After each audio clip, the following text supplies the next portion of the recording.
میرے لیے 3-4 رشتے آ چکے تھے، جن میں سے 2-4 رشتے تو مجھے مناسب ہی لگے تھے، مگر بھابھی نے ہر رشتے میں کوئی نہ کوئی نقص نکال کر اس رشتے سے انکار کر دیا تھا۔ ان کو تو مفت کی ملازمہ ملی ہوئی تھی جو ان کے گھر کے سارے کام کرتی تھی اور ان کی خدمت بھی کرتی تھی۔ وہ بھلا کیسے گوارا کر سکتی تھی کہ میں رخصت ہو کر ان کے گھر سے چلی جاؤں؟ اگر میں رخصت ہو کر چلی جاتی تو ان کی خدمتیں کون کرتا؟ اور وہ جو عیش سے زندگی گزار رہی تھی بھلا وہ کیسے گزار سکتی تھی؟ روبینہ بھابھی نے مجھے صاف صاف کہہ دیا تھا کہ شادی کا خیال تم اپنے ذہن سے نکال ہی دو۔ ابھی تو میں تمہیں شادی بالکل بھی نہیں کروں گی، کیونکہ میرے ساس شوہر نے تمہارا ٹھیکہ نہیں لے کر رکھا کہ وہ کما کر لائے اور تمہارے لیے چیزیں بنائے، تمہارے لیے جہیز اکٹھا کرے۔ ویسے بھی اب تو خیر سے وہ باپ بننے والا ہے، اس کے اوپر اولاد کی ذمہ داریاں بھی آ جائیں گی، اس لیے پہلے وہ اپنی اولاد کے بارے میں سوچے گا، اور اگر بعد میں ہمارے پاس اتنے پیسے ہوئے کہ تمہاری شادی کر سکے تو بعد میں تمہارے بارے میں بھی سوچ لیں گے، مگر فی الحال ابھی تم شادی کا خیال اپنے دل سے اور دماغ سے نکال دو تو بہتر ہوگا۔ مجھے سمجھ آ گئی تھی کہ بھابھی کس حال میں بھی مجھے اس گھر سے رخصت نہیں ہونے دیں گی اور وہ میرے اوپر اسی طرح مسلط ہو کر رہیں گی، مگر میں تو ساری زندگی اسی طرح سے ان کی خدمتیں کرتی نہیں گزار سکتی تھی۔ اس لیے میں نے بھی بھابھی کو صاف صاف کہہ دیا تھا کہ اگر آپ میری شادی نہیں کروائیں گی تو میں بھی اپنی بہنوں کو آپ کی اور اعظم بھائی کے رویے کے بارے میں سب کچھ بتا دوں گی، اور یہ بھی بتا دوں گی کہ آپ میری شادی اس لیے نہیں کرنے دے رہی ہیں کہ آپ کو اپنے کاموں کے لیے اور اپنی خدمتیں کروانے کے لیے ایک مفت کی ملازمہ چاہیے۔ میری یہ بات سنتے ہی بھابھی نے مجھے 2 تھپڑ جھڑ دیے اور کہنے لگی کہ تمہیں شرم نہیں آتی؟ ایک تو تم اپنے بھائی کی کمائی کھا رہی ہو، اور بجائے اس کی کہ تم اپنے بھائی کے احسان مند ہو تو مجھے ہی آنکھیں دکھا رہی ہو۔ آنے دو ذرا تمہارے بھائی کو، میں خود کرتی ہوں بات ان کی، تمہاری زبان اتنی لمبی ہو جا رہی ہے۔ اس دن میں اپنے کمرے میں آ کر بے تحاشا روئی تھی۔ میں جانتی تھی کہ بھائی کو بھابھی کی محبت کے آگے کچھ بھی نظر نہیں آئے گا، اس لیے بھابھی اعظم بھائی کو جو بھی پٹیاں پڑھاتی تھی وہ چپ کر کے اس پر یقین کر لیتے تھے۔ میں نے اس روز اللہ سے گڑ گڑا کر دعائیں مانگی تھی کہ یا اللہ کوئی وسیلہ بنا دے کہ میں بھی اپنی زندگی میں اپنی مرضی سے گزار سکوں۔ اب تو مجھے جیسے وہ گھر ایک قید خانہ ہی لگنے لگا تھا۔ ویسے بھی اب میرا وہاں تھا ہی کون؟ شام کو اعظم بھائی گھر آتے تو خود ہی ان کے لیے جا کر کھانا بنانے لگ گئی، کیونکہ اگر میں نہ جاتی تو بھابھی ایک بات کی 100 باتیں سنا کر جب میں روٹیاں بنانے لگی تو بھابھی بھی کچن میں آ گئی۔ میں نے ان کو نفرت سے دیکھا اور کہنے لگی کہ آپ بھی تو ایک عورت ہیں، پھر آپ یہ سب میرے ساتھ کیسے کر سکتی ہیں؟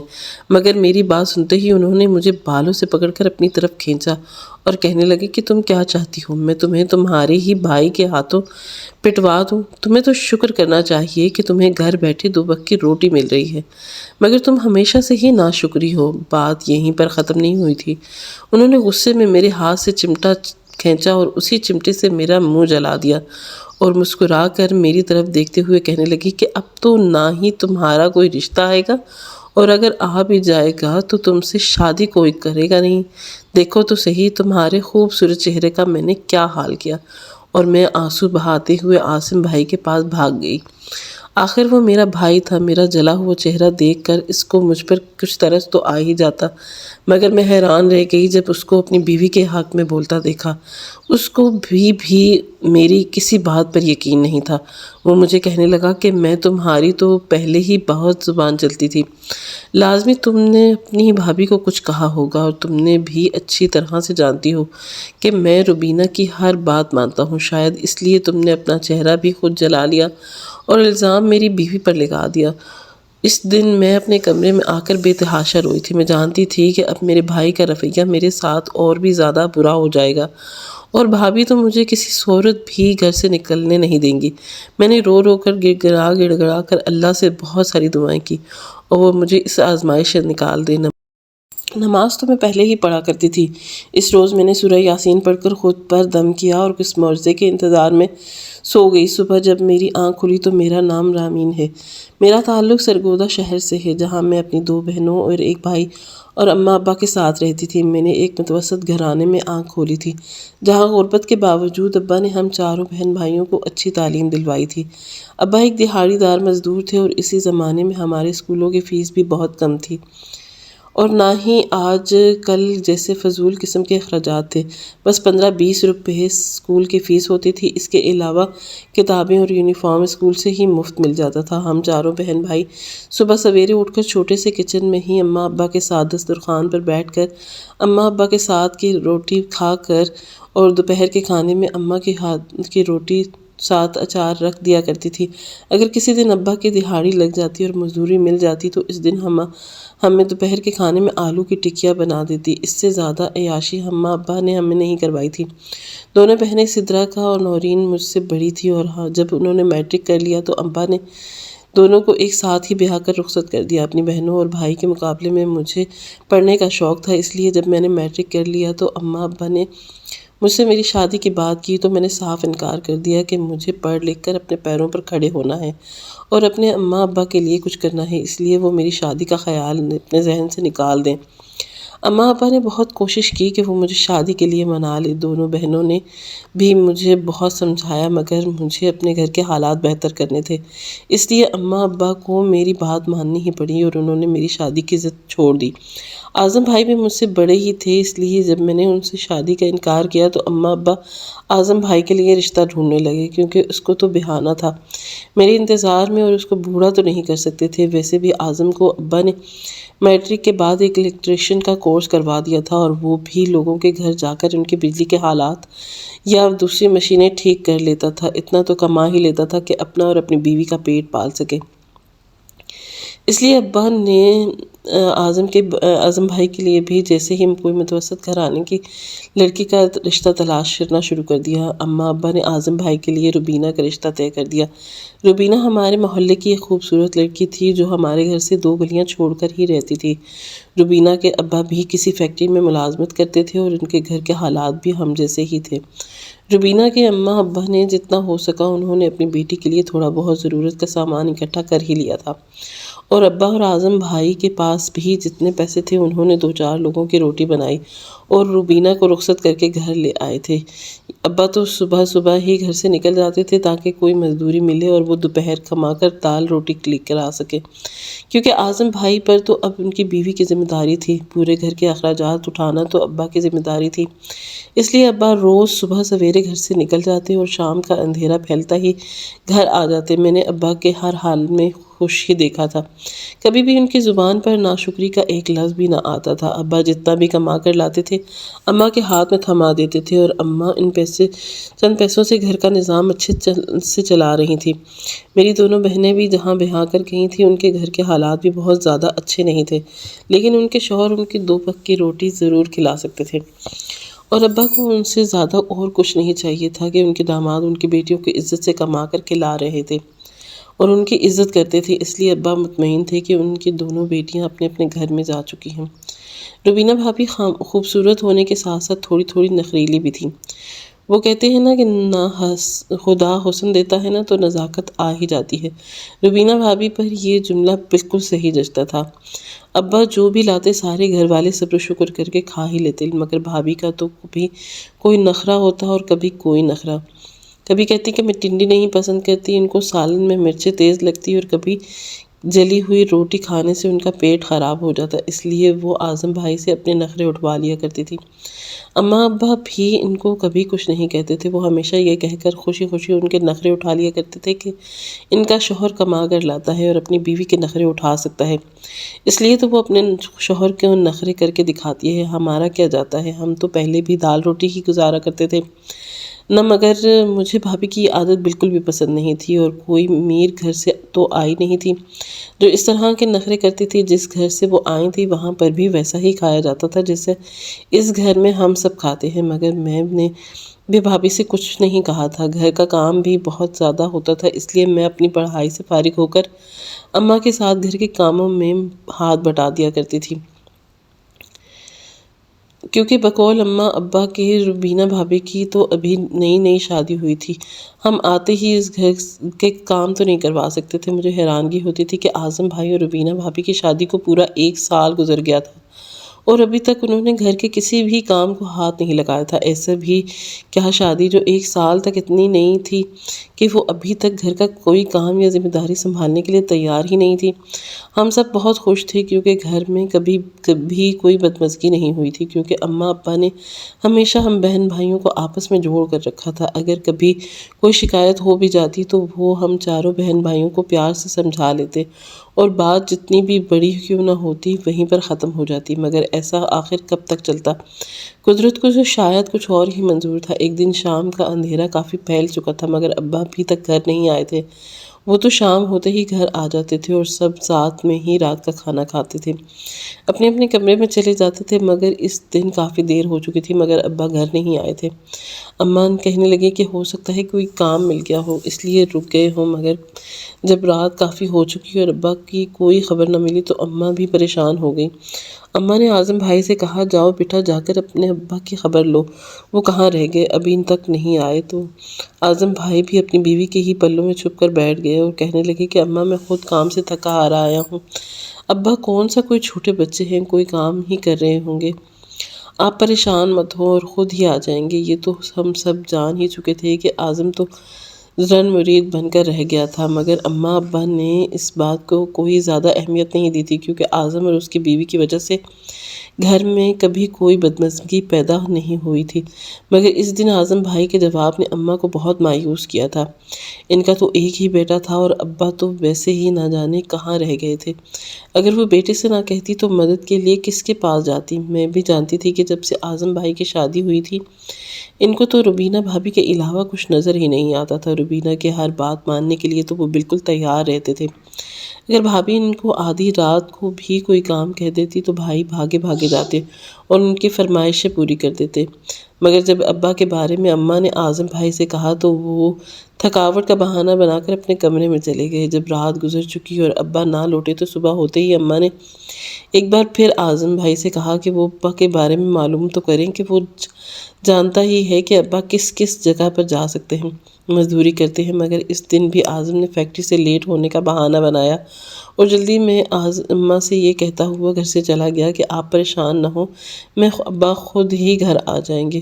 اماں آخر کتنا انتظار کرتی۔ جب شام ڈھلنے لگی تو اماں نے بڑی باجی سدرا کو فون کیا، وہ بھی سرگودا میں رہتی تھی اور ان کا گھر ہمارے گھر سے کچھ ہی فاصلے پر تھا، اس لیے اماں نے سدرا سے مدد مانگی اور کہنے لگی کہ بیٹا تم ذرا اپنے میاں سے تو کہنا کہ تمہارے ابا کا پتہ کریں، وہ کل سے گھر پر واپس نہیں آئے۔ سدرا الٹا اماں پر یوں غصہ کرنے لگی کہ ابا کل سے گھر واپس نہیں آئے اور آپ اب بتا رہی ہیں، مگر اماں نے تب بھی سدرا باجی کو اعظم کے رویے کے بارے میں کچھ نہ بتایا۔ وہ دن بھی ڈھلنے کو آ گیا مگر ابا کی کوئی خبر نہ تھی۔ اب تو اعظم کو بھی پریشانی لگنے لگی کہ تب ہی سدرا اپنے میاں کے ساتھ گھر میں داخل ہوئی اور بھاگ کر اماں کے گلے لگ گئی۔ وہ بس روئے جا رہی تھی۔ اس کو دیکھ کر ہم سب پریشان ہو گئے تھے کہ آخر اس کو کیا ہوا۔ اماں نے تو سدرا باجی سے فوراً یہی پوچھنا شروع کر دیا کہ تمہارے ابا کا کچھ پتہ چلا؟ کیا وہ ٹھیک ہیں؟ تم رو کیوں رہی ہو؟ مجھے کچھ بتا کیوں نہیں رہی ہو؟ تب سدرا باجی کے میاں نے آ کے اعظم بھائی کو گلے سے لگایا اور ہمیں وہ خبر سنا دی جس کو سن کر ہمارے پیروں تلے سے زمین ہی نکل گئی۔ وہ کہنے لگے کہ ابا کسی بلڈنگ کی تعمیر کا کام کر رہے تھے، وہاں سی دہاڑی پر مزدور کر رہے تھے کہ بلڈنگ کی ایک دیوار گر گئی جس کے نیچے آ کر وہ بہت بری طرح سے زخمی ہو گئے تھے اور اسپتال جاتے جاتے ہی راستے میں ان کی موت بھی ہو گئی تھی۔ ان کو وہاں پر کوئی جانتا نہیں تھا کیونکہ وہ پہلے کبھی ان کے علاقے میں نہیں گئے تھے، اس لیے ان کی لاش عہدی والوں کے پاس پڑی رہی۔ ہمارے گھر میں تو کوئی قیامت ہی آ گئی تھی، ابا تو ہمیں چھوڑ کر چلے گئے تھے۔ یہ خبر سنتے ہی اماں کی حالت بھی خراب ہو گئی تھی اور ان پر فالج کا اٹیک ہو گیا تھا۔ ابھی ہم ایک صدمے سے نکلے نہیں تھے کہ اماں کی حالت بھی سب کو فکر لگ گئی تھی۔ ابا نے ہمیں کبھی نہیں بتایا تھا کہ وہ ہمارے لیے کس مشکل سے 2 وقت کی روٹی کما کر لاتے تھے۔ ان کو تو بس اس بات کی فکر تھی کہ کہیں ان کے بچے بھوکے نہ سوئیں۔ ہم نہیں جانتے تھے کہ ابا کن مشکلوں سے 2-4 پیسے کما کر لاتے ہیں۔ ہم نے اماں کے منہ سے کبھی بھی کوئی ناشکری کے کلمات نہیں سنے تھے، وہ ہر حال میں اللہ کا شکر ادا کرتی تھی۔ مگر اب ہمارا گھر کون چلائے گا؟ اعظم کو تو اپنی بیوی کے نخروں سے ہی فرصت نہیں ملتی تھی۔ اماں کی دوائیں کون لاتا؟ اعظم کی تو جو کمائی تھی وہ اپنی بیوی پر ہی لٹا دیا کرتا تھا۔ صرف 2 وقت کی روٹی دے کر وہ ہم پر احسان جتا رہا تھا۔ اماں کی دواؤں کے لیے اس کے پاس کبھی کوئی پیسہ نہیں تھا۔ جب بھی اس سے اماں کی دوائوں کے متعلق پوچھتی تو وہ مہنگائی کو رونے لگتا۔ میں تب تک BA کر چکی تھی اور پڑھنا تو آگے میں چاہتی تھی، مگر اب 2 وقت کی روٹی ہی پوری ہو جاتی تو یہی بہت تھا۔ پڑھائی تو بہت دور کی بات تھی، اوپر سے اماں کا خیال بھی رکھنا ہوتا تھا۔ بھابھی نے تو ابھی تک کسی کام کو ہاتھ نہیں لگایا تھا۔ میں نے ایک دن اعظم اور اماں سے کہا کہ گھر کے حالات ٹھیک نہیں ہیں، اس لیے میں نوکری کرنا چاہتی ہوں، مگر اعظم بھائی نے مجھے صاف منع کر دیا کہ وہ مجھ سے نوکری نہیں کروائیں گے، اس لیے چپ چاپ گھر میں ہی بیٹھو۔ مگر میں نے اعظم سے کہہ دیا کہ اگر وہ مجھے نوکری نہیں کرنے دیتا تو اماں کی دواؤں کے لیے مجھے پیسے ہی دے دیا کرے، اور تب شاید اس نے تھوڑی سی غیرت آئی اور وہ مجھے چند پیسے دے دیا کرتا، مگر یہ چند پیسے بھی اس نے مجھے صرف 2 یا 3 مہینے ہی دیے، اس کے بعد سے پھر وہ مہنگائی کا رونا۔ اماں کو دفعائیں لگاتار دینی تھی، مگر اعظم مجھے پیسے ہی نہیں دیتا تھا، اس لیے اماں کی حالت دن بدن بگڑتی ہی گئی، اور ابا کی فوت ہونے کے 10 مہینے بعد اماں بھی چل بسیں۔ میری تو دنیا ہی ویران ہو گئی تھی۔ جب ابا زندہ تھے تو سب گھر والے اکٹھے بیٹھ کر ایک جگہ کھانا کھایا کرتے تھے، مگر ابا کے جانے کے بعد سب اکٹھے کہاں بیٹھتے۔ اعظم تو آتے ہی اپنی بیوی کے ساتھ کمرے میں چلا جاتا، وہ کھانا بھی کمرے میں ہی کھاتے، صرف میں ہی تھی جو اماں کے ساتھ بیٹھ کر کھانا کھا لیا کرتی تھی، اور اب تو اماں بھی چلی گئی تھی اور میں اکیلی ہی رہ گئی تھی۔ بہنیں بھی اپنے اپنے گھروں میں تھیں، ان میں سے کیا کہتی کہ انہوں نے کون سا مجھے اپنے ساتھ لے جانا تھا، رہنا تو مجھے وہیں تھا جو میرا گھر تھا، اور وہاں سے میں اپنے بھائی کے ساتھ ہی رہتی تھی، اس بھائی کے ساتھ جس کو میرا احساس ہی نہیں تھا۔ اماں ابا کے ہوتے ہوئے جو میری تھوڑی بہت فکر کر ہی لیتا تھا، اب تو پلٹ کر مجھ سے پوچھتا تک نہیں تھا کہ ابھی تک اماں کو فوت ہوئے کچھ ہی دن گزرے تھے کہ جب روبینہ بھابھی میرے کمرے میں آئی اور مجھے کہنے لگی کہ بہت منا لیا سوگ، اب کمرے سے باہر نکلو اور تھوڑی بہت گھر کی خیر خبر بھی لو، دوبارہ مجھے تم سے یہ کہنا نہ پڑے، میرے کہنے سے پہلے ہی تم کھانا بنا لیا کرو، تم تو جانتی ہو کہ تمہارا بھائی تھکا ہارا گھر آتا ہے اور آتے ہی اس کو بھوک لگ جاتی ہے، اس لیے جتنا سوگ منا لیا کافی ہے۔ بھابھی کے رویے کا اندازہ تو مجھے پہلے ہی تھا، مگر میں یہ نہیں جانتی تھی کہ وہ اماں کے فوت ہوتے ہی میرے ساتھ اس بری طرح سے پیش آنے لگیں گی، جیسے میں ان کی نند نہیں بلکہ ان کے گھر کی ایک ملازمہ ہوں۔ میں صبح سویرے اٹھتی، سارے گھر کی صفائی کرتی اور اس کے بعد کچن میں گھس جاتی۔ جب تک میں کچن میں ناشتے کے برتن دھو کر فارغ ہوتی، دوپہر کا وقت ہو جاتا، اور پھر دوپہر کا کھانا بھی مجھے ہی بنانا پڑتا۔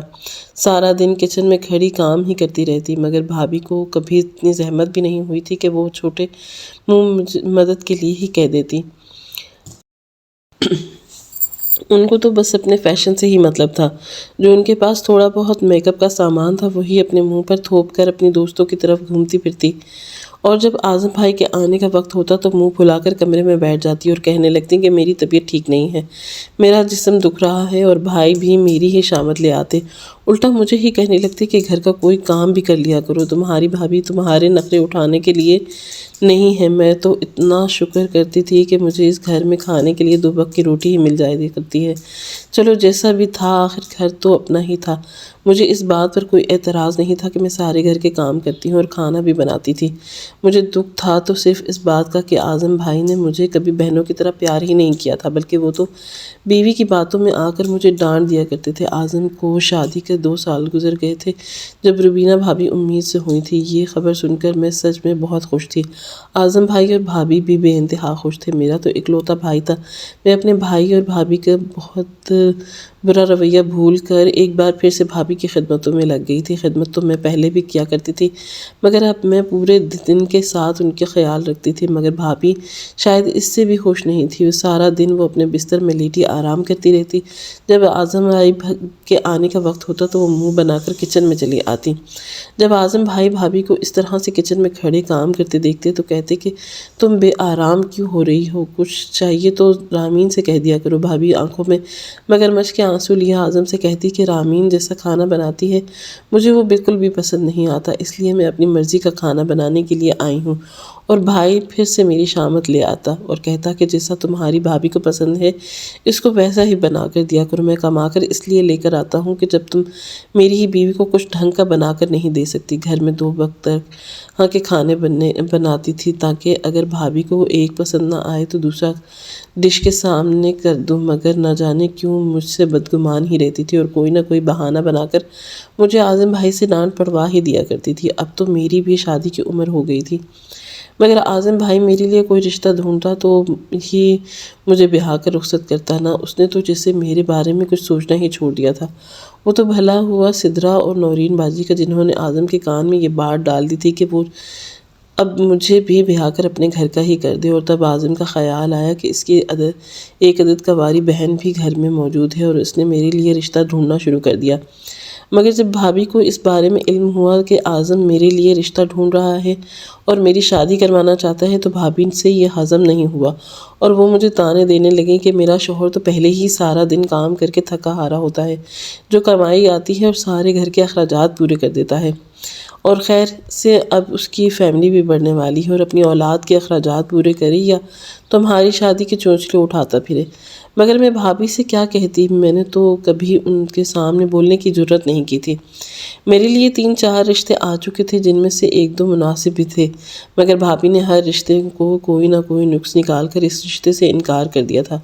ان کا تو مفت میں ایک ملازمہ ملی ہوئی تھی جو ان کے گھر کے سارے کام کرتی تھی اور ان کی خدمتیں بھی کرتی تھی، بھلا وہ کیسے گوارا کر سکتی تھی کہ مجھے رخصت کر کے اس گھر سے نکال دیتی، میں رخصت ہو کر چلی جاتی، ان کی خدمتیں کون کرتا، اور وہ جس عیش سے زندگی گزار رہی تھی بھلا وہ کیسے گزار سکتی تھی۔ روبینہ بھابھی نے مجھے صاف صاف کہہ دیا تھا کہ شادی کا خیال تو تم اپنے دل سے نکال ہی دو، میں تمہاری شادی بالکل بھی نہیں ہونے دوں گی، کیونکہ میرے شوہر نے تمہارا ٹھیکہ نہیں اٹھا رکھا، وہ کما کر لائے اور تمہارے لیے چیزیں بنائے، تمہارے لیے جہیز اکٹھا کرے۔ ویسے بھی اب تو خیر سے وہ باپ بننے والا ہے، اس کے اوپر اولاد کی ذمہ داریاں بھی آ جائیں گی، اس لیے پہلے وہ اپنی اولاد کے بارے میں سوچے گا، اور اگر بعد میں ہمارے پاس اتنے پیسے بچے کہ تمہاری شادی کر سکے تو بعد میں تمہارے بارے میں بھی سوچ لیں گے، مگر فی الحال ابھی تمہاری شادی دماغ سے نکال دو تو بہتر ہوگا۔ مجھے سمجھ آ چکی تھی کہ بھابھی کسی حال میں بھی مجھے اس گھر سے رخصت نہیں ہونے دیں گی اور میرے اوپر اسی طرح سے مسلط رہیں گی، مگر میں تو ساری زندگی اس طرح سے ان کی خدمتیں کرتے نہیں گزار سکتی تھی، اس لیے میں نے بھی بھابھی کو صاف صاف کہہ دیا تھا کہ اگر آپ میری شادی نہیں کروائیں گی تو میں بھی اپنی بہنوں کو آپ کی اور اعظم بھائی کے بارے میں بتا دوں گی، اور یہ بھی بتا دوں گی کہ آپ میری شادی نہیں کر سکتی، کیونکہ آپ کو اپنے کاموں کے لیے، اپنی خدمت کرنے کے لیے ایک مفت میں ملازمہ۔ یہ بات سنتے ہی بھابھی نے مجھے 2 تھپڑ جڑ دیے اور مجھے کہتی ہیں کہ تمہیں شرم نہیں آتی، ایک تو تم اپنے بھائی کی کمائی کھا رہی ہو اور بجائے اس کے کہ تم اپنے بھائی کے احسان مند ہو تم مجھے ہی آنکھیں دکھا رہی ہو، آنے دو ذرا تمہارے بھائی کو، میں خود کرتی ہوں بات، تو تمہاری زبان اتنی لمبی ہوتی جا رہی ہے۔ اس دن میں اپنے کمرے میں آ کر بے تحاشا روئی تھی، میں جانتی تھی کہ بھابھی کو بھابھی کی محبت کے آگے کچھ بھی نظر نہیں آتا، اس لیے بھابھی کے اعظم بھائی کو جب بھی پٹیاں پڑھاتی تھی وہ چپ کر کے ان پر یقین کر لیتے تھے۔ میں نے اس روز اللہ سے گڑ گڑا کر دعائیں مانگی کہ یا اللہ کوئی وسیلہ بنا دے کہ میں ابھی اپنی زندگی اپنی مرضی سے گزار سکوں۔ اب تو مجھے جیسے وہ گھر ایک قید خانہ ہی لگ رہا تھا، ویسے بھی اب میرا وہاں کوئی تھا نہیں۔ شام کو اعظم بھائی گھر آئے تو میں خود ہی ان کے لیے جا کر کھانا بنانے لگی، کیونکہ اگر میں نہ جاتی تو بھابھی ایک بات کو 100 باتیں سنا دیتی۔ جب میں روٹیاں بنانے لگی تو بھابھی بھی کچن میں آ گئی، میں نے ان کو نفرت سے دیکھا اور کہنے لگی کہ آپ بھی تو ایک عورت ہیں، پھر آپ یہ سب میرے ساتھ کس طرح سے کر سکتی ہیں؟ مگر میری بات سنتے ہی انہوں نے مجھے بالوں سے پکڑ کر اپنی طرف کھینچا اور کہنے لگی کہ تم کیا چاہتی ہو کہ میں تمہیں تمہارے ہی بھائی کے ہاتھوں پٹوا دوں؟ تمہیں تو شکر کرنا چاہیے کہ تمہیں گھر بیٹھے 2 وقت کی روٹی مل رہی ہے، مگر تم ہمیشہ سے ناشکری ہی رہی ہو۔ یہیں پر بات ختم نہیں ہوئی تھی، انہوں نے غصے میں میرے ہاتھ سے چمٹا کھینچا اور اسی چمٹے سے میرا منہ جلا دیا اور مسکرا کر میری طرف دیکھتے ہوئے کہنے لگیں کہ اب تو نام میں تمہارا کوئی رشتہ آئے گا، اور اگر آ بھی جائے گا تو تم سے شادی کرے گا کون؟ دیکھو تو صحیح تمہارے خوبصورت چہرے کا میں نے کیا حال کیا۔ اور میں آنسو بہاتے ہوئے اعظم بھائی کے پاس بھاگ گئی تھی۔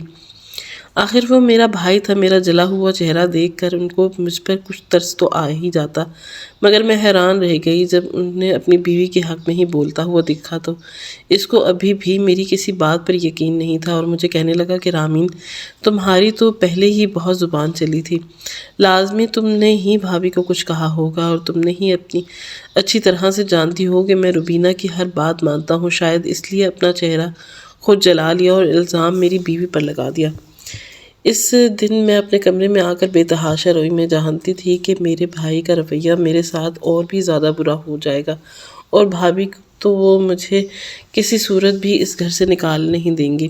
میں نے رو رو کر گڑ گڑا کر اللہ سے بہت دعائیں کی وہ مجھے اس آزمائش سے نکال دے۔ نماز تو میں پہلے ہی پڑھا کرتی تھی۔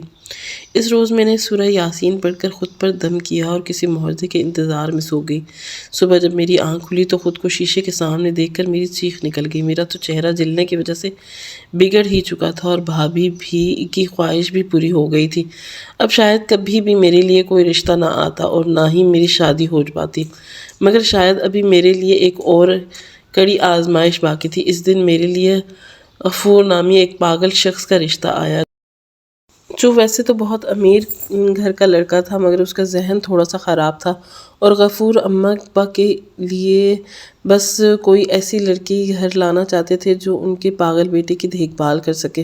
اور میرا بھائی اور بھابھی تو پہلے سے ہی پیسے کے لالچی تھے۔ وہ جانتے تھے کہ اگر میرا رشتہ غفور کے ساتھ ہو جاتا تو ان کے بھی وارے نیارے ہو جاتے۔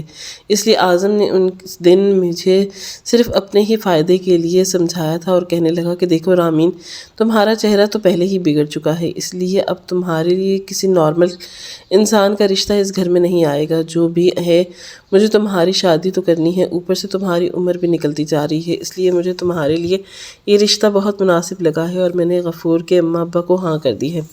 دیکھنا تم اس گھر میں راج کرو گی۔ اس دن تو بھابھی بھی مجھے یہ صدقے باری جا رہی تھی اور میری نظریں اتارے جا رہی تھی۔ رامین، میری پیاری بہن، اب جو ہونا تھا وہ ہو گیا۔